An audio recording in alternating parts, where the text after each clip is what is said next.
Shisha নামের এই মেয়েটি ম্যারিড, তবে তার বয়ফ্রেন্ডকে পার্টিতে দেখেই আর নিজেকে ধরে রাখতে পারে না, ইন্টিমেট হয়ে পড়ে। তার বয়ফ্রেন্ড বলে, আর কতদিন আমাকে ওয়েট করাবে তুমি? মেয়েটি যখন নিজে নামে দেখে তার বর তার বোনের সঙ্গে অন্তরঙ্গ অবস্থায়, যে আগে থেকেই তার বোনের সঙ্গে ডেট করতো, সবটাই জানতো শিশার সঙ্গে কন্ট্যাক্ট বিয়ে করেছিল তার হাজবেন্ড। পার্টিতে আলোচনা হতে থাকে এই পার্টিতে সব থেকে ধনী ব্যক্তি উপস্থিত হবে। তখন শিশা অবাক হয়ে দেখে সেই ধনী ব্যক্তি আর কেউ না, তার বয়ফ্রেন্ড, কিছুক্ষণ আগে যার সঙ্গে ইন্টিমেট হয়েছে সে। হঠাৎই তার বোন তার কাছে আসে আর এসে বলে, তোমার এই পার্টিতে আসার যোগ্যতা কি? শিশা রেগে গিয়ে বলে, তুমি কোন পরিচয়ে এসছো? যারা বিবাহিত পুরুষের সঙ্গে সম্পর্ক রাখে প্রাচীন ভাষায় তাদেরকে কি বলে? রক্ষিতা। এমন কথা শুনেই রেগে শিশাকে মারতে যায়। শিশা তার হাতটা ধরে তার বরের দিকেই ছুঁড়ে ফেলে দেয়।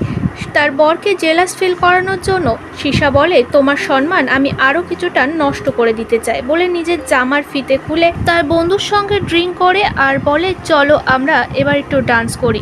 তবে এমনটা সহ্য হয়নি শিশার বয়ফ্রেন্ডের। যখন শিশার ফিতে খুলতে চায় তখনই সিইও হাত ধরে তাকে ছুঁড়ে ফেলে দেয় আর শিশাকে সকলের সামনে কোলে টেনে নেয়। শিশা বলে, কি হচ্ছে এত লোকের সামনে, তুমি কি করছো? সিইওর উত্তর, আমি তো অনেক বেশি সুন্দর। হাজবেন্ডকে জেলাসি ফিল করানোর জন্য আমার মতো স্মার্টই কারোর প্রয়োজন, তাই না প্রিয়? শিশাও সকলের সামনে তার বয়ফ্রেন্ডের গায়ে স্পর্শ করে।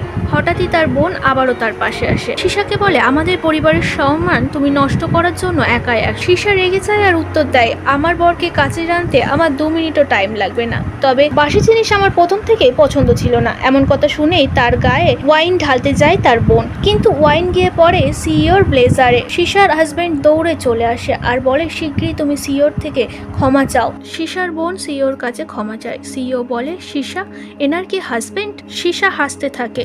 শিশার হাজবেন্ড বলে, তুমি মজা করো না। তখন শিশা বলে, এ আমার ছোট বোন, ছোটবেলা থেকে চোখের নজর ভালো না, পুরুষ দেখলেই নিজেকে আটকাতে পারে না, তাই সম্পর্কে সেটা যেই হোক না কেন